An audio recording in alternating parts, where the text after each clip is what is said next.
Чем больше от жизни я ожидала, чем больше просила у Бога любви, чем больше тянула к себе одеяло, тем были печальнее серые дни. Я долго искала вокруг виноватых и злилась так часто на доли судьбы, но жизнь не менялась, менялись лишь даты. А я все ждала перемен. Но, увы.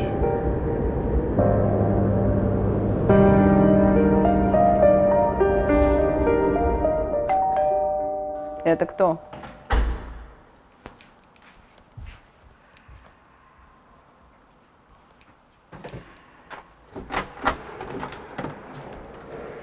Привет! Привет. Это Меня что? Юля зовут. Маргарита. Канал «На одной волне». Мы пришли к тебе познакомиться. Пойдем? В гости позовешь? Пойдем. Маргарита Рожко, поэтесса, мама и блогер, 27 лет. Родом из Тамбова, с 2020 года проживает в Калининграде. Изучала медицину, по образованию врач. В 2020 году окончила школу радио, позднее дикторские курсы, занимается озвучкой рекламных роликов и атмосферных цитат. Ее видео набирают миллионы просмотров.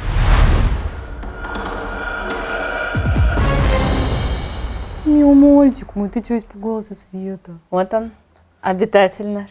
Как его зовут? Персик. Персик. Это Мейн-кун, да? Да. Он какой хорошенький. Шерсти много от него? Да, вот. О, второй обитатель бежит. София, иди скорее, будем знакомиться. Пойдем. Привет, зайка. Иди сюда. Иди скорее. Она стесняется еще, не звезда. Да? Да. Будущая звезда. Ой, Крошка. Не стесняешься показывать ребенка в блоге? Некоторые там, вот, цветочки накладывают на лицо. Нет, я причем ее показала в месяц. В месяц ей исполнился, и я показала. Она уже Да? умеет на камеру играть, там, улыбнись, Ну, Софа. конечно, Софа, улыбнись. Кто там? Камера Вот, тебя всё. снимает. Стоило включить камеру, и все, она работает. Основное место обитания вот здесь у вас, да? Я смотрю, игрушки. Ну да, здесь дочка играет в основном. Готовим кушать. Кушаем, да? О, а что готовить? Ты часто, кстати, сама готовишь? Я готовлю вафельки. Вот мы купили вафельницу не так давно. Вот. И здесь вот каждое утро, я даже еще ее не помыла с утра, появляются ничего. вафельки. Ну, как у обычного человека, не сразу же все мыть. Да, да. Кстати, посуду моешь сама или посудомойка есть? Сама посудомойки тут нет. А что в холодильнике? Чем питаетесь обычно? Или доставка в основном? Ну, у нас тут чего только нет. О. Так, что у нас тут? Варенье даже, вот смотрю, малиновое, да? Да, красная корка. Прелесть, и корочка. Чем живут блогеры? Красная икра, все понятно, все понятно. А за продуктами сама ходишь в магазин? Чаще всего да, потому что ей интересно по магазинам ходить и, ну, как-то отвлекаешься, потому что все время сидеть дома, ну, вообще не хочется.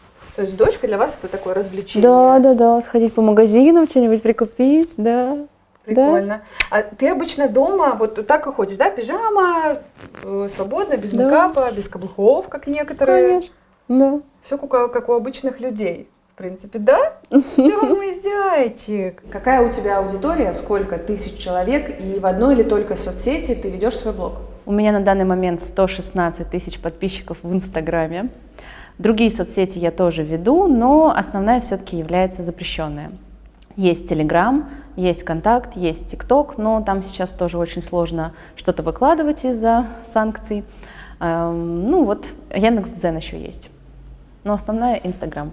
Как долго ты ведешь блог и чему он у тебя посвящен? Какая тематика?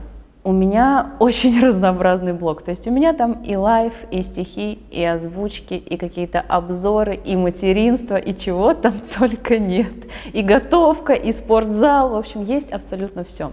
Блог я начала вести, я зарегистрировалась в Инстаграме в 2014 году просто так. У меня не было цели вести блог, становиться блогером. Я выкладывала туда еду, как все раньше это делали, то, что было в моде. И, в принципе, все. Потом я начала выкладывать туда свои стихи постепенно, и люди начали меня находить по хэштегам или еще по каким-то алгоритмам, не знаю. Познакомилась с разными поэтами, и мы начали объединяться, делиться друг с другом своим творчеством. И так вот это как-то пошло, и на стихах мой блог основывался изначально, а потом уже туда пришла жизнь и все остальное. Мама. Единственный человек, который любит тебя по-настоящему. Просто за то, что ты есть. Сколько стихов уже в твоем арсенале? И о чем они? О любви, о жизни или обо всем? Я на самом деле не считала, сколько у меня стихов. У меня есть даже сборник стихов электронный, который можно приобрести, перейти по ссылке у меня в описании в Инстаграме, который я создавала сама, кстати. То есть у меня была задача создать сборник стихов. На тот момент у меня не было денег, и я решила сделать электронный сборник стихов. Он, кстати, очень хорошо разлетелся. В первый день продаж прям быстро, до сих пор покупаются. Все стихи у меня в основном из жизни, так скажем. То есть о моих каких-то страданиях, душевных переживаниях, о любви, безусловно. В большей степени все-таки это о любви. А чем ты вдохновляешься, когда пишешь про любовь? Отношениями со своим мужчиной, какой-то, не знаю, иногда это выдуманные истории. То есть бывает такое, что вот у меня что-то вот льется в голове, бывает такое, что мне снятся стихи. Вот такое тоже. Редко, но бывает. То есть я прям просыпаюсь ночью, пишу вот эти там первые 2 строчки, а потом легко дописываю стих в любой другой день. Такое тоже бывает. Вдохновляешься ли ты отношениями со своим мужем? Конечно. Это первое, чем я вдохновляюсь. А где сейчас твой муж находится? Помогает ли он тебе дома, там, с ребенком? Мой муж находится сейчас на СВО, и это такая достаточно больная тема, потому что мы, в принципе, очень долго находимся на расстоянии. Все наши отношения — это сплошное расстояние и разлука. Мы познакомились в школе, полгода мы повстречались, это был 11 класс выпускной, и потом он поступил в военно-медицинскую академию в Петербурге, а я осталась учиться в Тамбове.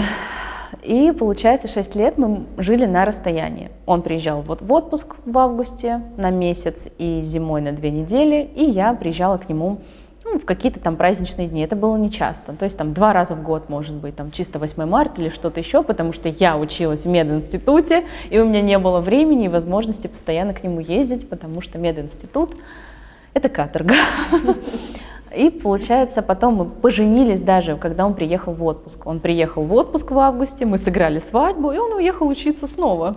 Потом мы приехали сюда, в Калининград, соответственно, прожили здесь 2 года в совместном хорошем браке, не разлучавшись друг с другом, как обычные люди. И потом я родила, и через неделю его забрали. Соответственно, никакой помощи такой вот нет. Когда ты узнала, что он уходит на СВО, первые твои чувства? Ой, на самом деле это все тянулось еще с момента беременности. То есть ему постоянно говорили, что вот завтра, вот послезавтра. У нас были собраны уже все чемоданы, вот все вот эти вот военные мешки, все это стояло, и меня каждый день пугало. Я беременная, я боялась, вот он уедет, и как я буду, что я буду делать? Я вот сейчас возвращаюсь в это состояние, мне прям аж, у меня вот, у меня кожа вся в мурашках, потому что это было ужасно. Я помню день, когда, у меня прям уже был такой большой срок, ему сказали, что все, ты вот уезжаешь. Мы поехали сюда в Калининград, потому что жили в Гусеве, поехали на флот, и он там стал разговаривать, потом выяснилось, что перепутали, что, оказывается, уезжает не он. И я просто в тот момент пережила, я не знаю, весь спектр эмоций, которые можно пережить. Отчаяние, принятие, отрицание, грусть, печаль, потом узнала, что он не уезжает, радости. Это было нечто. И когда уже дело подходило к родам, а родила я 31 декабря. Вот это ты успела. Да. Я, на самом деле, договаривалась с ребенком, чтобы он не рождался 31 числа, но что-то пошло не так, и она решила, что надо родиться именно 31-го. Слава богу, он успел на роды. У нас были партнерские роды, о которых я мечтала. Сначала он не хотел, но все пошло как по маслу. Я очень долго смотрела всякие курсы о партнерских родах, он это все слышал и понимал, наверное, что мне важно, чтобы он был рядом. Я же ему говорю, ты же не будешь стоять и смотреть, ты же просто будешь находиться со мной. И это было просто идеально, потому что 31 декабря всем было не до меня. Я заключала договор с врачом, которая не приехала ко мне в роддом 31 декабря. И у меня просто роды прошли с дежурной смены, роды принимал вообще мужчина, но благо, что все прошло хорошо, у меня была шикарная акушерка. И вот в тот момент муж мне нужен был рядом, потому что никого не было. И я там просто бы лежала одна. Он был со мной, показывал мне видео какие-то, мы смеялись, поил меня водой, кормил шоколадкой, то есть все прошло шикарно. После того, как я родила, он принял дочь и уехал на работу. То есть это работа военных, это сплошные непредсказуемости и трудности на самом деле. И получается, прошла неделя после родов, и он мне каждый день готовил к этому. Он говорил, что вот завтра, вот завтра, вот завтра, завтра, завтра. И я жила вот в этом ожидании завтра. Ой, не сегодня, значит завтра. И вот это очень тяжело находиться вот в таком моральном состоянии, когда ты сидишь и ждешь, что вот ты останешься одна, мужа заберут, и ты вот находишься в каком-то вообще... Это ужасное состояние. И получается, он приехал утром как-то с работы, он просто в Гусеве работает, а мы переехали в Калининград, чтобы мне с ребенком было поудобнее. И в больницу ходить, потому что в Гусеве, там не совсем классные условия для этого. И он приехал и сказал, что все, я уезжаю сегодня, вот. Хотя ничего не предвещало беды даже.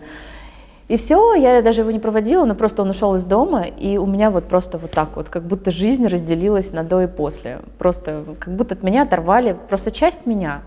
Я плакала, у меня была истерика, я вообще не знала, как это все вывозить и как с этим справляться, потому что, ты остаешься один, у тебя здесь нет ни родственников, ни каких-то там, вау-друзей, которые будут тебе помогать прям ежеминутно, ежечасно, ежесекундно, потому что у всех свои жизни, у всех свои проблемы, работы, дети, семьи, и никому до тебя дела нет.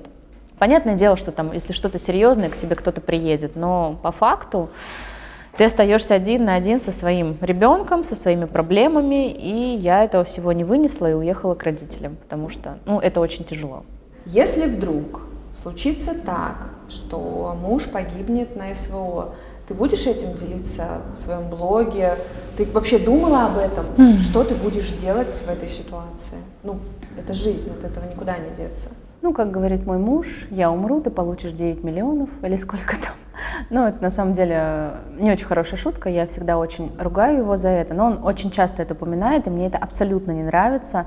Я вообще боюсь себе представить эту ситуацию, потому что вот та жизнь, в которой я нахожусь сейчас, без него, это очень тяжело. Несмотря там на все спа, маникюры, педикюры, там салоны и прочее, это все заполнить пустоту. Потому что его нет, и мне как-то нужно отвлечься, куда-то сходить, получить какие-то положительные эмоции, чтобы дать ресурс своему ребенку. Если бы я была одна, я всегда говорю, мне было бы проще. Хотя, не знаю, это я так сейчас думаю, потому что сейчас мне есть о ком заботиться, мне есть кого воспитывать, растить, обучать чему-то. Если бы я была одна, то есть мне не нужно было бы о ком-то думать еще. Но муж мне говорит, что это очень хорошо, что у нас есть ребенок. И это замечательно, я тоже рада. Просто в моменте мне вот иногда кажется, что если бы я была одна, было бы проще. Но такую ситуацию я даже боюсь рассмотреть, потому что я не знаю, что я буду чувствовать. Это просто какая-то трагедия. Это, я не знаю, я помру вместе с ним. Правда, в блоге рассказывать буду я или нет. Конечно, скорее всего, да, но не сразу. То есть у меня там так случилось, и мне нужно пережить такие эмоции, и потом в какой-то день, конечно, я выйду и поделюсь этим, но такого дня не наступит. Как дочка переживает разлуку с папой? Она его узнает сейчас или все-таки ей нужно время, когда он приезжает в отпуск, чтобы привыкнуть к нему как к чужому человеку? Нам, слава богу, позволяет связь, и он часто звонит по видео, я показываю его, они общаются, у них даже есть какие-то определенные свои фишки, они там носиками вот так вот делают в камеру друг другу. У нас везде постеры наши, фотки, плюс я показываю ей видео. У нас была фотосессия семейная, вот как раз эта фотка висит у нас в комнате. И, то есть поначалу, когда он приезжал в первый отпуск, она еще вообще ничего не понимала, то есть не было такой осознанности, и она никак не отреагировала. В этот отпуск я ей всегда говорила, приедет папа, папа приедет, то есть я говорю, я не могу прям на этих эмоциях. Потому что мы так ждали этот день, вот с 31 декабря я ждала этот день, и вот он настал. И получается, она его узнала, и вообще все шикарно, я очень переживала за это. Вдруг она будет его бояться, вдруг она не будет с ним сидеть, но все прошло отлично, и она вот сейчас тоже прекрасно с ним проводит время. А как вы проводите отпуск, когда муж приезжает? Сколько у него вообще длится отпуск здесь? 2 недели – это ни о чем, я хочу сказать, потому что, по сути, он приехал, и ты вот просто, вот уже прошла неделя. Когда она успела пройти, я не понимаю. Я вообще не хочу представлять, что скоро я вернусь к своей прошлой жизни, так скажем. Это очень тяжело, когда ты привязываешься, привыкаешь жить по другому ритму, и все это сходит опять на нет.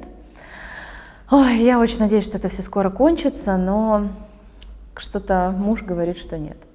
И как мы проводим отпуск? Он хочет полежать, поваляться, хочет отдохнуть, он устал, а я, наоборот, засиделась дома, и мне хочется куда-то выбраться, поехать на море, там, туда-сюда. И мы как-то пытаемся найти точки соприкосновения, то есть чтобы и ему было хорошо, и мне. Также он дает мне время побыть наедине с собой. Это тоже очень важно, я считаю. То есть я могу вечером выйти попить кофе одна, он посидит с дочкой. Это тоже важно, чтобы они часто контактировали. Кстати, была у тебя послеродовая депрессия? Еще какая?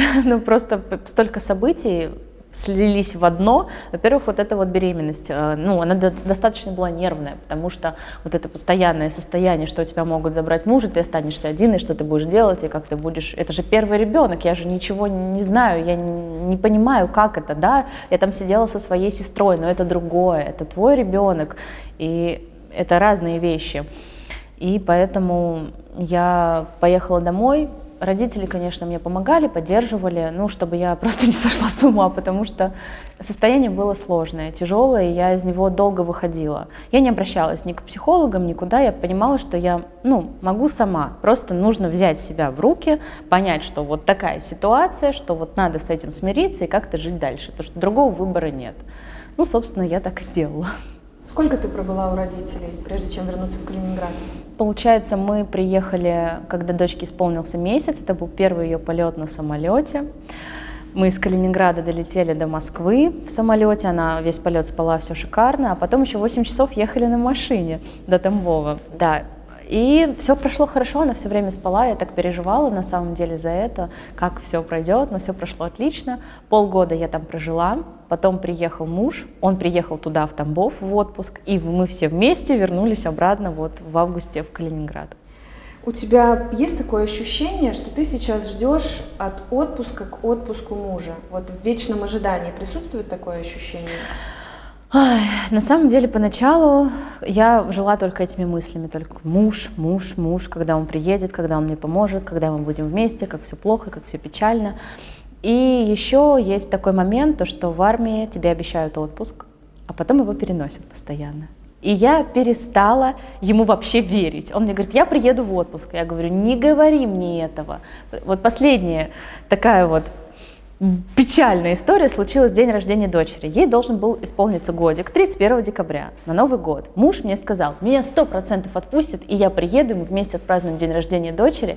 27 декабря он мне звонит и сообщает, что он не прилетит. У меня была просто дикая истерика. А все почему? Не потому что, я спокойно отнеслась к этому, а все потому, что он мне постоянно говорил, я приеду. То есть он меня настраивал на это, и я была уверена, что так и будет. И ты строишь себе какой-то розовый мир, что вот, столько планов, и мы день рождения отметим, и то, и все. А получается, что потом это вот так вот с грохотом все проваливается, и ты опять остаешься один на один со своими этими эмоциями. И поэтому я ему сказала, про отпуск мне будешь говорить тогда, когда тебе подпишут рапорт, у тебя будет отпускной, ты возьмешь билеты и приедешь домой. И, к слову, вот этот отпуск после Нового года, он мне обещал, что он приедет после новогодних сразу, он приехал вот в марте. Это все вот с 31 декабря? С 31 декабря это все длится, да. И он мне каждый раз говорил, я приеду. А у меня уже такой кокон, что все, не надо мне этого говорить. И я уже действительно абстрагировалась от этого и просто живу своей жизнью. У меня теперь нет от отпуска к отпуску, потому что с отпуском ничего не понятно. И поэтому я живу просто в моменте. Вот и все. Сколько лет вы здесь уже с мужем живете в Калининграде? Получается, в июле будет 4 года. С 2020-го мы переехали, когда его сюда распределили, и вот по сей день здесь. А планируешь дальше здесь жить, в Калининграде, или, может быть, в другой город, в другую страну? Вот вдруг откроют границы. Ты думала об этом? Ой, я на самом деле так расстроилась, когда мы сюда приехали из закрытой границы, потому что многие люди рассказывали, что можно сесть на автобус и поехать в Германию или там поехать в Польшу закупиться продуктами. И когда мы приехали, ничего этого не было. Замок из песка рухнул. И где мы будем жить, это вопрос не ко мне, потому что как у мужа дальше сложится. То есть я за мужем, куда он, туда и я. И пока непонятно. Ну, на данном этапе мы здесь, и мне бы очень хотелось здесь остаться, потому что мне очень нравится здесь климат, здесь комфортно, теплая зима, здесь море, курорт, пожалуйста, можно отдохнуть. В общем, я очень довольна Калининградом, прям максимально. А если его распределят куда-нибудь в глухой аул, в деревню, где не будет связи, где будут бараки, ты поедешь туда? Мне придется. То есть ты вот такого склада ума, что если замужем, если все-таки вышла замуж за военного, то ты должна ехать за ним куда угодно. Ну, а какой у меня есть выбор? То есть сказать ему, давай ты там будешь служить, а я пойду Москву покорять, да? Ну, как-то, мне кажется, все-таки мы семья, мы друг друга выбрали, и мы должны двигаться вместе. Все-таки воспитание ребенка материнское и отцовское, оно разное. Вот были, может быть, какие-то конфликты на этой почве, что ты вот неправильно дочку воспитываешь, я приеду и возьму все в свои руки. Вот на какой-то почве были у вас? В плане дочери вообще нет. То есть он полностью мне доверяет, ты мать, ты молодец, ты все знаешь. То есть когда вот он приехал, я ему сейчас объясняю, как, что делать там с дочкой. Но он все схватывает на лету, и все у них шикарно. В плане просто каких-то там бытовых моментов, да. Бывает такое, что мы ругаемся, но есть одна хорошая черта у моего мужа, то, что он умеет вовремя остановиться. Я не могу, я начинаю нести просто. Меня так разрывает, может быть, еще там на гормонах, я не знаю, на чем, на каких-то эмоциях. То есть я прям сгоряча могу очень многого наговорить, о чем потом пожалею, извинюсь, безусловно. Вот. Он умеет остановиться, как бы все, успокойся, там хватит, дать мне выдохнуть. Я всегда прошу время, то есть не надо, если я говорю не трогай меня, значит меня не надо трогать. И потом мы спокойно обсуждаем и приходим к какому-то решению. Конечно, ругаемся, как и все, это нормально. Романтические отношения на расстоянии, это, ну, наверное, большинству понятно. У нас сейчас век цифровых технологий, можно поговорить, видеосвязь, а в интимном плане? Ну, вы взрослые люди, естественно, гормональный фон скачет и хочется какой-то близости. Как в этой ситуации вы выпутываетесь? Ну, интимная близость страдает, конечно, потому что видимся мы очень редко. У меня просто нет ресурса на это, потому что я, как загнанная лань, у меня каждый день вот такой вот в спешке. И если раньше, когда мы там были на расстоянии в студенческие годы, у тебя не было ребенка, и как-то все было немножко под другим светом, то сейчас на это просто нет сил. Конечно, бывают дни, когда очень хочется к любимому человеку, когда хочется близости, но, к сожалению, этого не происходит. Есть какие-то способы разрядки сексуальной, там, секс-игрушки, может быть, виртуальный секс, секс по телефону, не знаю. Бывало у вас такое?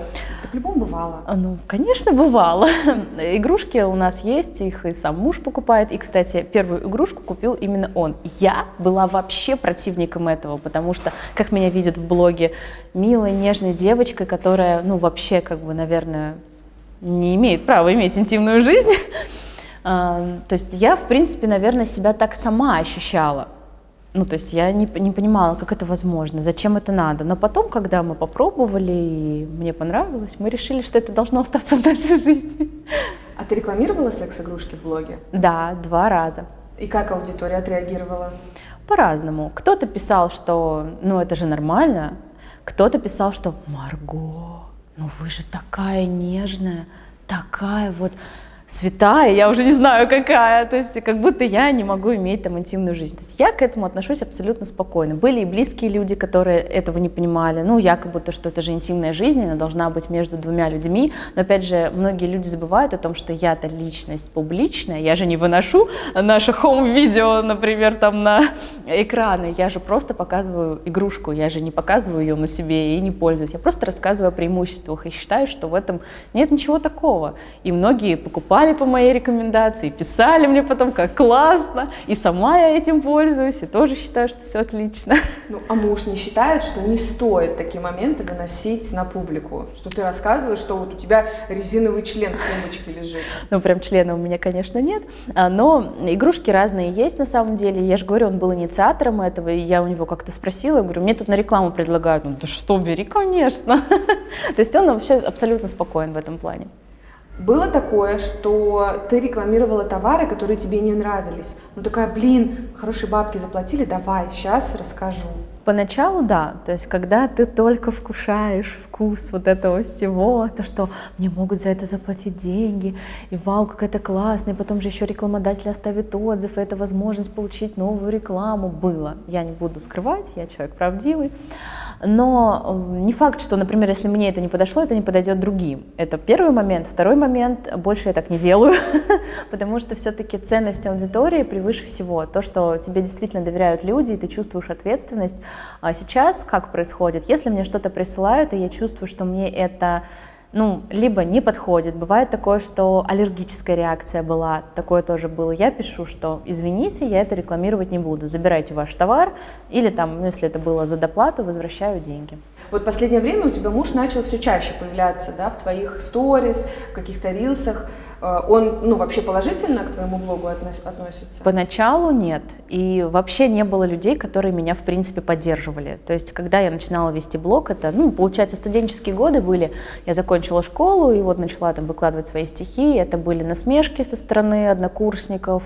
Что она делает, зачем, кто ее вообще смотрит. У меня было, конечно, у меня было сначала 1000 подписчиков, 2000 подписчиков. Или вообще там сначала сколько? 0. Да, и как бы ты начинаешь вести вот эту социальную жизнь. Никто не поддерживал, ни муж, он этого не понимал, ни близкие, ни родители, там надо заниматься образованием, я им и занималась, но блог это был, так скажем, отдушиной. То есть я же поступила в мед, не совсем по своей воле, так скажем, но и не по воле родителей тоже. Получилось как? Папа хотел, чтобы я была юристом или экономистом, то есть он меня вот видел в этом. Я хотела быть актрисой. Я хотела пойти в театральное. Мне никто не дал этой возможности. Мне сказали, нет, и все. То есть у меня очень строгий достаточно папа. И я бы так своих детей, например, не воспитывала. И получается, что я сказала, я не пойду туда, куда вы хотите, и не пойду туда, куда я хочу. Поэтому я пойду в мед. Это было мое решение. Может быть, не самое успешное, так скажем, потому что медицинский это очень тяжело. Это очень тяжело. Я 6 лет оттарабанила, я бесплатно поступила, потому что я знала, что мне никто не сможет оплатить обучение из-за того, что не было таких средств и возможностей. И я как бы все вот сама изначально. И поэтому никто не поддерживал, и блог был как вот отдушина. То есть я там поучу анатомию, пойду попишу стихи, выложусь, там познакомилась с очень многими, кстати, творческими людьми, с которыми общаюсь до сих пор, которые помогали мне освоить видео, там, свет, звук, и с чего началась моя и озвучка, потом школа радио, дикторство и так далее. То есть много всего было. Но муж начал поддерживать меня только тогда, когда блог начал приносить деньги. Когда он начал приносить деньги и сколько? Вот главное, там от и до, или самая большая сумма в месяц, которую ты заработала на блоге? Поначалу я не зарабатывала ничего в денежном эквиваленте, то есть это был просто бартер. Косметика какая-нибудь там на рекомендацию или что-то такое. Одежда, там еда иногда была, в общем, это не деньги. Но я считаю, что это все равно классно, когда ты не тратишься на косметику, на какие-то там крема, мицеллярки. Тебе просто это все привозят, ты можешь это и подарить кому-то, потому что потом этого стали привозить все больше, больше и больше. И я просто не могла этим всем пользоваться. У меня очень радуются все подружки. Я всех одариваю косметикой, то есть я и сама пользуюсь, и другим даю. И это очень крутая возможность, мне кажется. Но потом, с течением времени, я не помню, сколько у меня тогда было подписчиков, может быть 20, может быть чуть меньше тысяч. То есть, получается, начали предлагать уже деньги. Это были вообще минимальные суммы, там 1000, 2, 3, на то время, в принципе, это еще были какие-то нормальные, может быть, деньги. И получается, вот так вот брала по чуть-чуть, но когда это по чуть-чуть, тоже было незаметно. То есть муж говорил, да ты лучше сходи там, это купи, заработай врачом и так далее. Но я вот все равно как-то упорно шла по какому-то пути. Я не знала, куда меня это приведет. Я же устроилась врачом работать поначалу.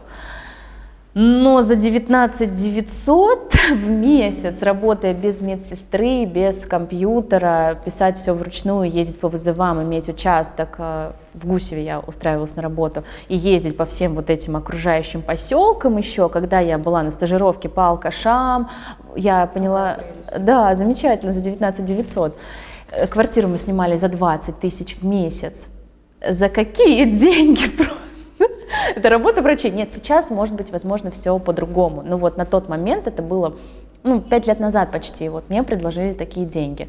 Еще предложили по соцпрограмме 1 000 000. Но за это я 5 лет не имею права увольняться из этого учреждения. То есть это тюрьма. Тебе дают 1 000 000, ну и что?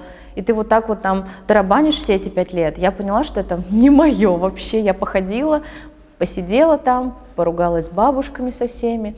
Это нервная работа на самом деле. Если идти куда-то дальше, по медицине, это может быть классно. На косметолога отучиться или на кого-нибудь еще. Но на тот момент, когда мы окончили университет, у меня был выбор.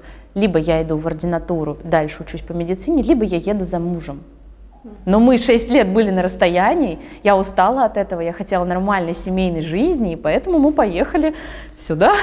Я бросила свою учебу и решила заниматься блогом и всем вот этим вот.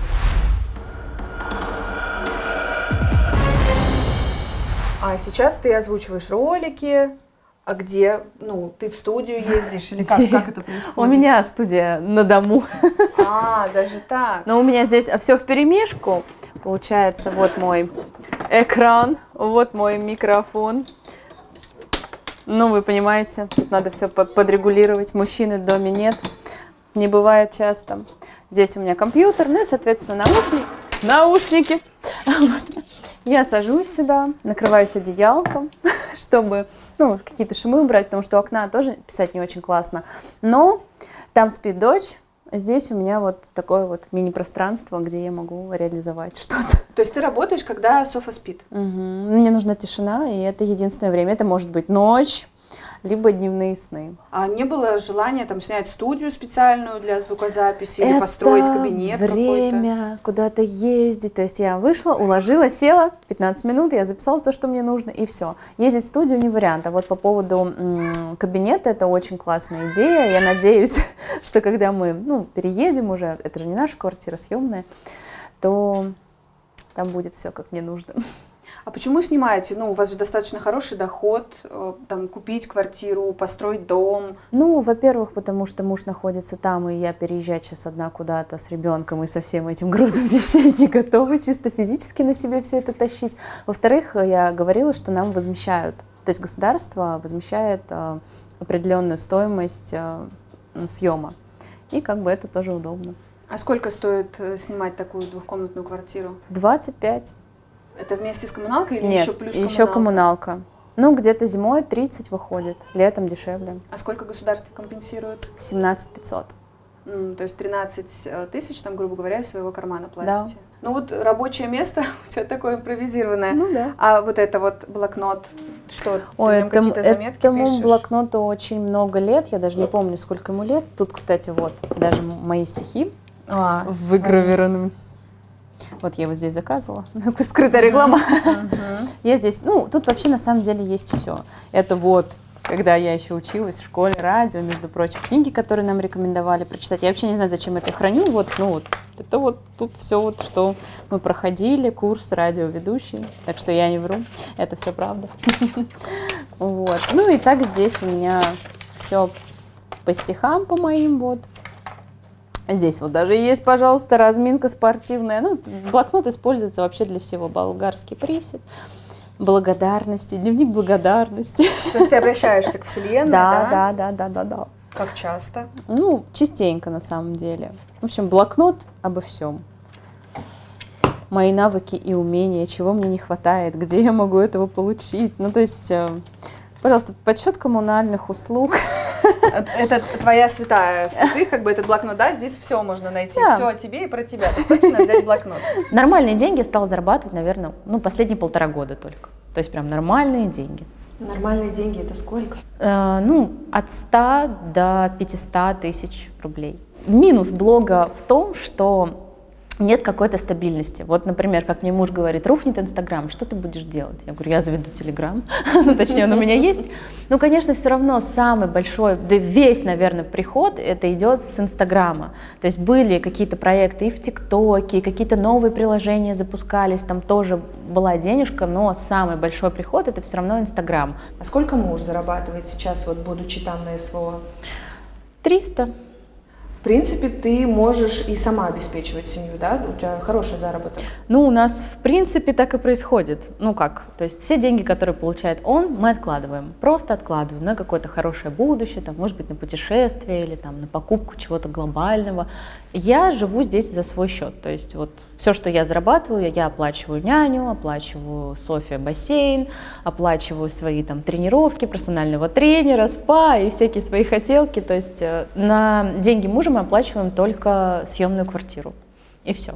А нет ощущения того, что муж там трудится, да, на износ работает, а ты здесь спа, няня? Вот не было чувства вины, что ты, грубо говоря, шикуешь здесь? Ой, знаешь, такой момент.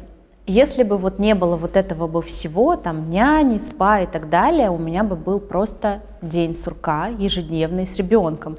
Я иногда думаю, что лучше, вот так вот сидеть просто в материнстве, это тоже ведь работать на износ, потому что ты ничем не отвлекаешься, ты постоянно с ребенком. И я не понимаю тех мам, которые не могут позволить себе там уйти куда-то. Есть вот я ж мамки вот эти, я буду сидеть с ребенком, только я. Да ты же с ума можно сойти, вот так вот целый день сидеть с ребенком. Понятно, когда он совсем маленький. Няня у меня появилась только когда Софье было 8 месяцев.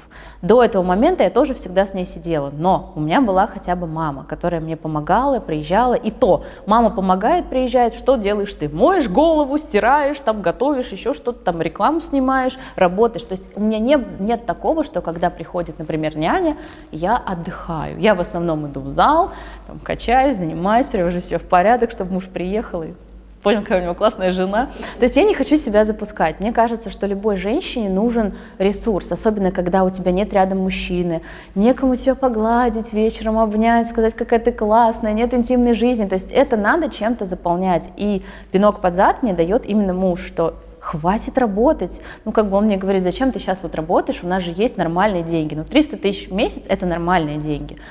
Зачем ты, говорит, работаешь на износ? А мне, наоборот, нравится то, что я как-то себя отвлекаю, то, что я не постоянно в этом материнстве, вот это вот одно и то же какашки, пеленки, кашки, вот это вот одно и то же сон, плач, крик, то есть каждый день одно и то же. То есть я, получается, вот так вот разбиваю себе, у меня очень выработан тайм-менеджмент, то есть я встаю, там иду в зал, после зала там иду работаю, туда-сюда прихожу, то есть времени свободного практически нет. Но я очень рада, что я могу себе это позволить.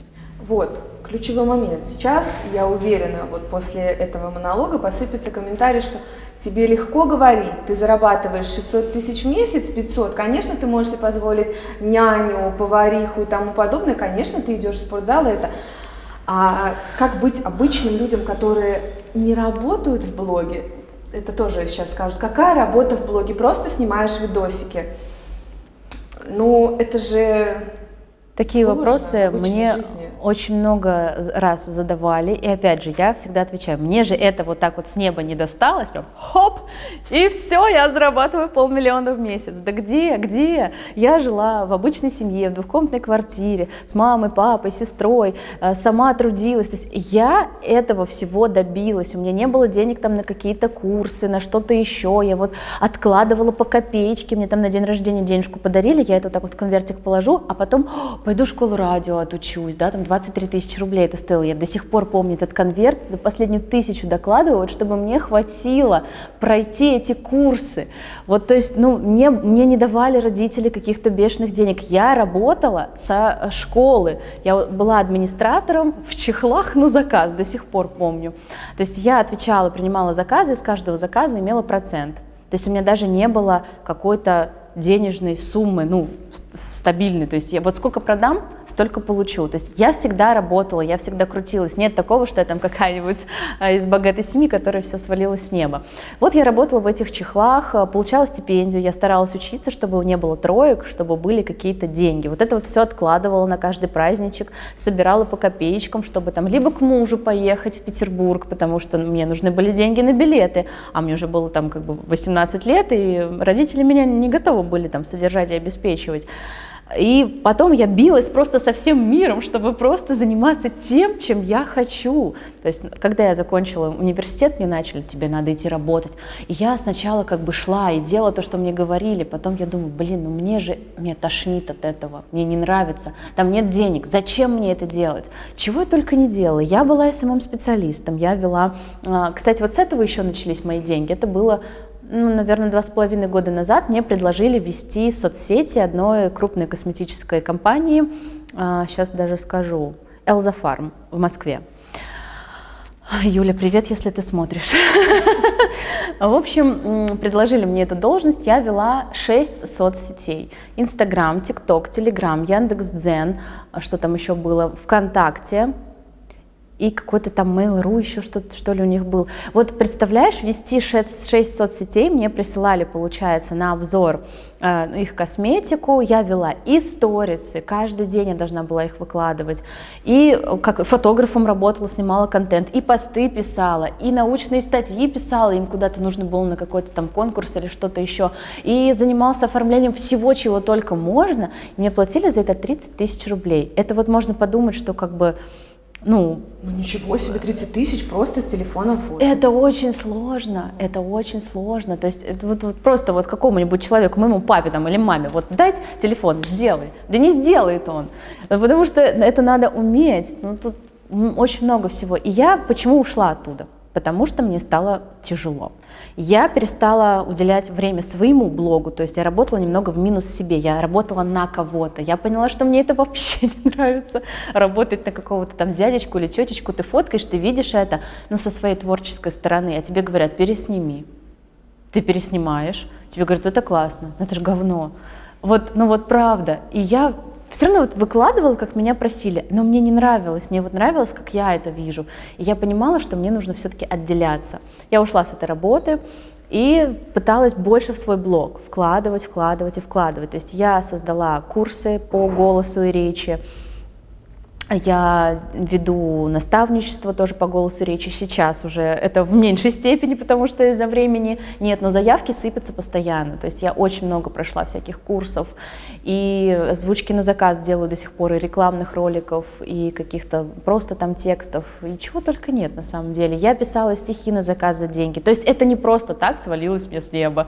Я очень много для этого делаю. Как часто ты отправляешь вот запрос? Веришь ли ты вообще вот в это, как все блогеры сейчас говорят, нужно благодарить, нужно желать? Вообще, на самом деле, я проходила марафоны Блиновской. И как блогер, кстати. То есть они предлагали по бартеру за рекомендацию, за отметку пройти марафоны. Мне было интересно, что это такое, и там я впервые столкнулась вот с этой вселенной. И хочу сказать, что это тоже на меня очень сильно повлияло. То есть не могу сказать, что марафоны Блиновской — это какая-то фигня. Мне лично помогло. Я прошла все ее марафоны, кроме там последних каких-то новых. То есть я прошла финансы, марафон желаний первая часть, вторая часть, марафон отношений, предназначение. Вот, кстати, очень помогло мне в плане того, куда двигаться, чем заниматься. То есть там есть определенные техники, практики, в том числе вот этот дневник благодарности. Это все оттуда пошло. Там, по-моему, 20-й год стоит. То есть мы сюда переехали, и у меня вообще поменялась кардинально жизнь, как только мы сюда переехали. Я начала вот как-то копаться в себе, что-то изучать, там, проходить. И к Вселенной я обращаюсь часто, ну, так же, как, ну, просто, опять же, для кого что Вселенная? Кто-то вообще приравнивает ее к Богу, например. Вот. Но в Бога я верю, если что. И в церковь хожу, и прошу, бывает, то, что мне прям очень нужно. И благодарю. А что сейчас в основном ты просишь? Вот какое твое желание сейчас, в данный момент? Мое желание, чтобы муж вернулся, чтобы мы были все вместе, всей семьей, чтобы все было, вернулось на круги своя, так скажем. Давай представим ситуацию. Все закончилось, муж вернулся и работает военным врачом, да, по своей специальности. Сколько, кстати, зарплата у военных врачей? Ну, вначале это было вообще 1050, потом, но там еще зависит от чего, то есть нам еще платят под наем, то есть это за то, что мы снимаем жилье, нам как бы государство возмещает. Не в полной стоимости, конечно, но тем не менее. Ну, если все вот сложить, ну, 1070, это, наверное, будет потолок. Хорошо, он получает 70, ладно, 100 тысяч, и ты зарабатываешь 500 тысяч, просто, да, Это не просто. Хорошо, не просто мелькая телефоном. Нет ли вот этого диссонанса, что, милый, подожди, я зарабатываю 500 тысяч, а ты тут сидишь на 70, давай-ка это, обеспечивай меня. Вот ты не боишься этого, что деньги испортят ваши отношения? Ну, я думаю, было бы хуже, если бы он зарабатывал 100, а я зарабатывала бы ничего. И сидела бы в декрете. Вот, на детские, которые нам, кстати, не одобрили, потому что решили, что муж много получает. Вот. И получается, я сейчас получаю только 8 тысяч рублей, которые в 1,5 года отменят вообще. И мы будем получать ничего. И вот женщина в декрете вообще, это же так сложно. Вот мне бы сложно было просить у мужа постоянно там на косметику, на трусы, там, я не знаю, на украшения, на что-то еще. И он бы мне говорил: милая, у меня зарплата 70 тысяч. Я не могу себе этого позволить. У нас там машина, бензин, квартира, ребенок. А тут, когда я зарабатываю, ну, может быть, не 500, это максимум был, ну, может быть, будет еще больше, кто знает. То есть я могу себе позволить сама купить то, что я хочу. Я считаю, это круто, когда ты можешь сам себе купить, никого не просить, там, не спрашивать.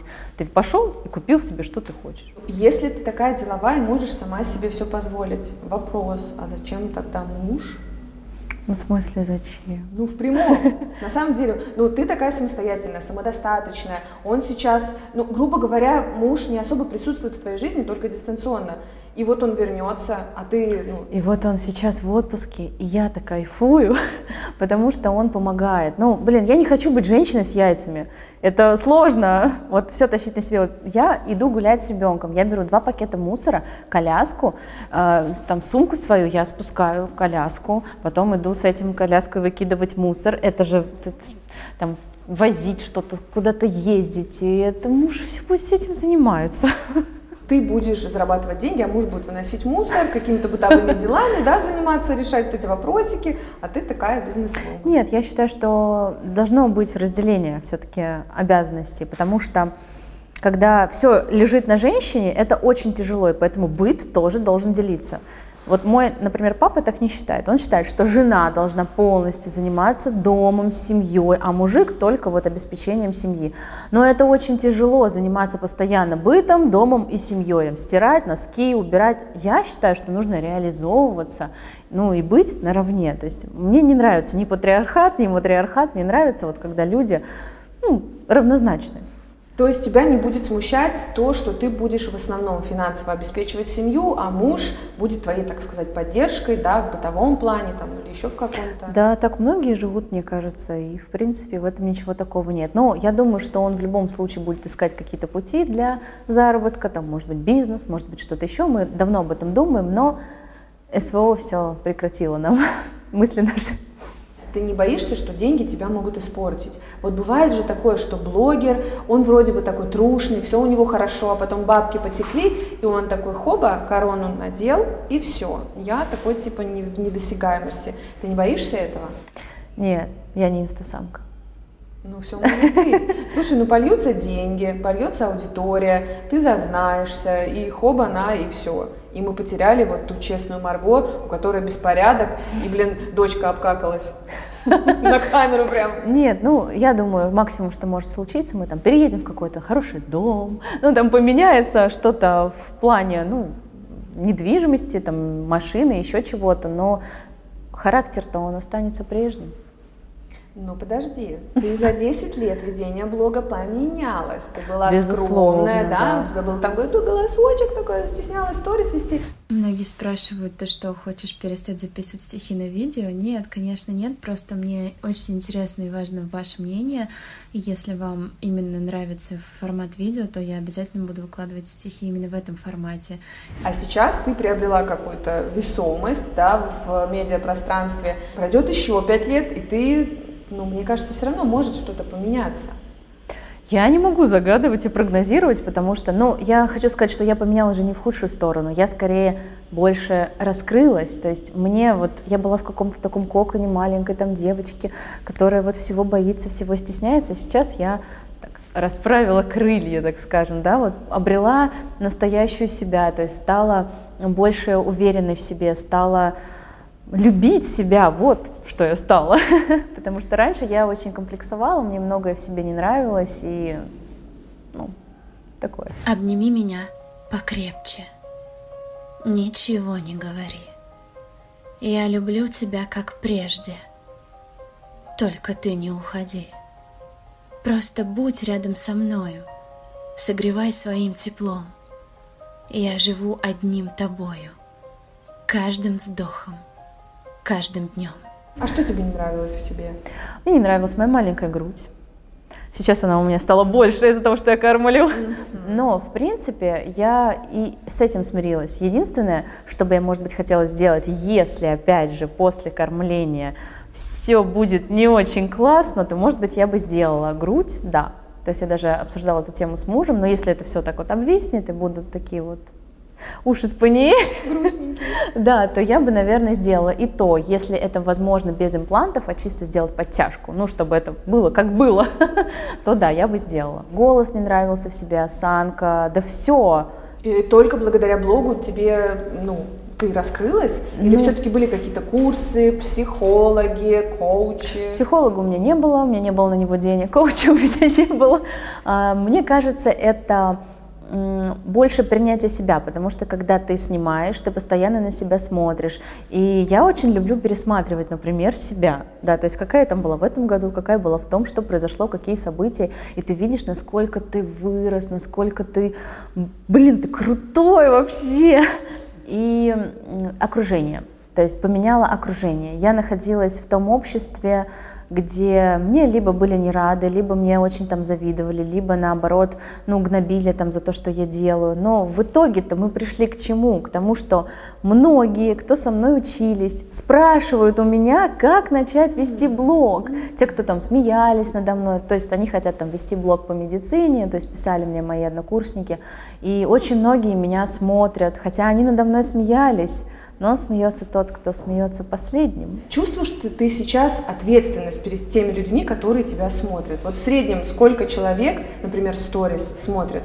Ну, бывает по-разному. Хочу сказать, что все 116 тысяч никогда не смотрят, но это у всех, в принципе, так. Я думаю, что все равно есть какая-то мертвая аудитория, которая когда-то там подписалась. Ну, половина смотрит, 50 тысяч есть, обычно всегда. Все люди приходят в основном с рилсов. Сейчас же очень сложно продвигаться стало, потому что таргет убрали. Реклама вот у других блогеров я брала, тратила кучу денег на это, и это не было суперэффективно. Не знаю, с чем это связано, то ли как я, может быть, не так какую-то подачу выбираю, там тезисное задание не так давала. Ну, в общем, для меня эффективно только продвижение через рилс.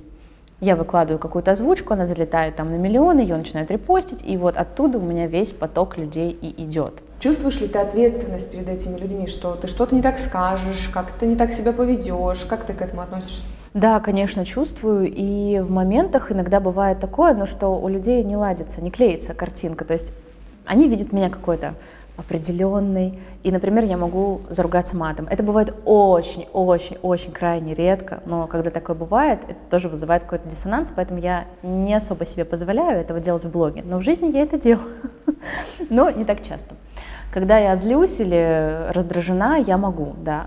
Но моя аудитория мне доверяет. У меня вообще замечательная аудитория, она такая теплая, душевная, у меня очень мало хейта, и я так рада, что меня, ну, подобное притягивает подобное, мне кажется. То есть меня смотрят очень душевные люди, которые восхищаются, может быть, где-то мной, где-то я их мотивирую, потому что мне часто приходят такие сообщения, когда там в спортзале, как у вас хватает сил с ребенком пойти заниматься, то есть я там встаю в 12 часов, и у меня нет сил, а я вот просто как-то, не знаю, для себя, может быть, стараюсь, но мне хочется хорошо выглядеть, мне не хочется прозябать в материнстве. Все ли ты показываешь в своем блоге или есть какие-то табу, о чем ты никогда не расскажешь и никогда не покажешь у себя? Мне кажется, я достаточно открытая. Это мой минус на самом деле, потому что я очень быстро открываюсь человеку, ну и очень легко воспользоваться.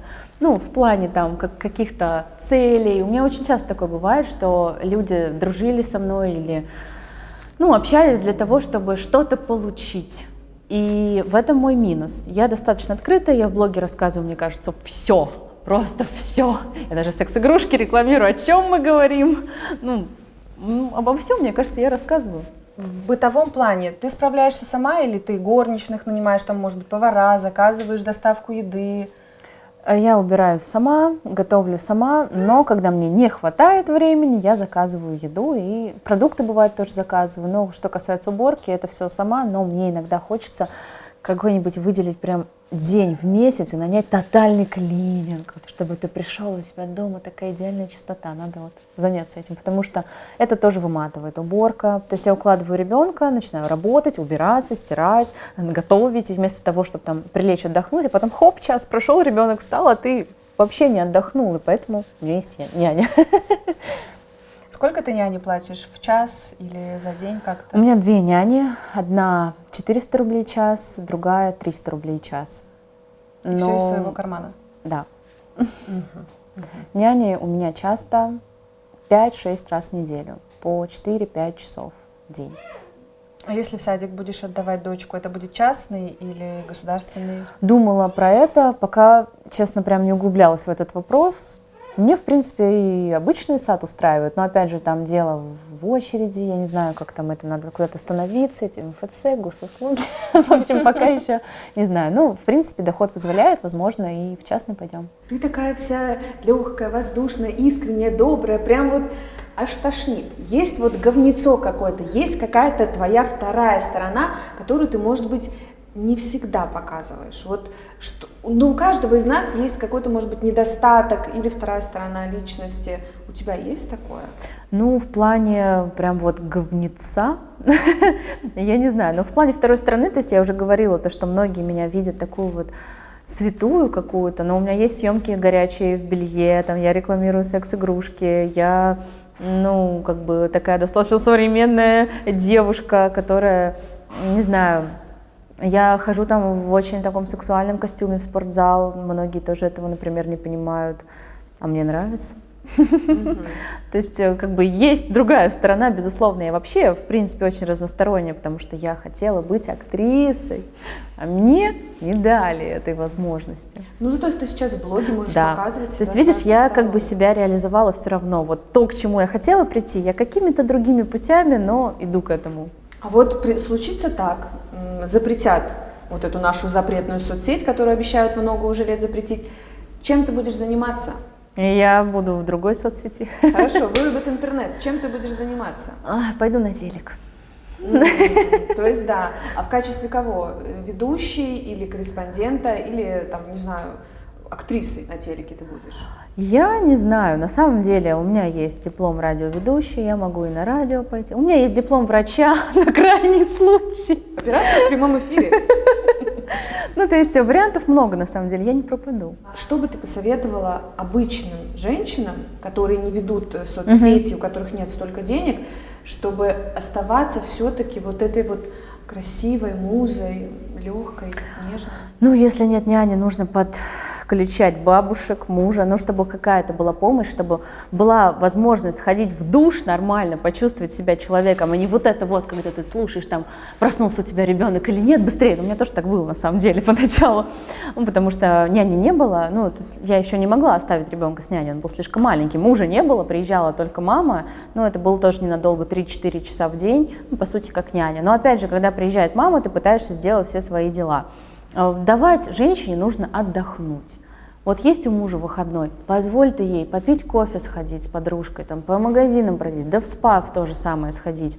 Ну, потому что когда женщина вот так вот загнана, ну, какой у нее будет ресурс для своего же там мужчины, для своего ребенка? Она просто будет уставшей и ей ничего не будет хотеться. Ну и мне кажется, любой женщине нужно в декрете себя реализовывать, как-то пытаться, стараться, искать. Сейчас вообще столько возможностей, онлайн-работы вот столько. У меня вот есть знакомая, она бухгалтер, она бухгалтер на удаленке, пожалуйста. То есть здесь еще вопрос в том, в лени в какой-то, в желании. Вот я бы тоже могла сейчас сидеть и ничего не делать. Но это же мой выбор, сидеть и ничего не делать. Но я решила по-другому. И у каждого есть этот выбор. Как перебороть чувство стеснения и страха? Здесь только делать. Вот, ну, на моем опыте могу сказать так, что вот ты смотришь, выкладываешь, ты себе не нравишься. Ну, ладно, хорошо. Второй раз снимаешь, третий раз снимаешь, четвертый раз снимаешь. Потом как-то вот стало меняться окружение. То есть я через Инстаграм познакомилась с очень многими людьми, которые там и тренера себе нашла, и в зал начала ходить. То есть я раньше даже думала, ходить в зал, ну там же только такие красивые занимаются, куда я пойду? То есть я даже вот в зал не могла пойти, мне казалось это чем-то таким.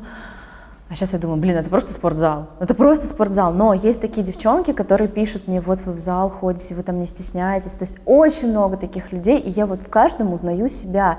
Я прям вот с подписчиками, кстати, общаюсь, я всем отвечаю. Ненормально, может быть, кто-то мне скажет, но это классно, когда ты можешь человеку вот даже каким-то там голосовым сообщением поднять настроение. Поэтому я всегда отвечаю, так что пишите мне, я всегда на связи. Нет, на самом деле очень многие пишут, и мне кажется, это странно оставлять их без ответа. Но я могу не сразу, конечно же, ответить, могу потом неделю там что-то разгребать, но все равно отвечаю сама, то есть у меня нет менеджера, который там ведет мои сообщения, диалоги, есть только сторисмейкер, который помогает мне делать сторис, но опять же только рекламные.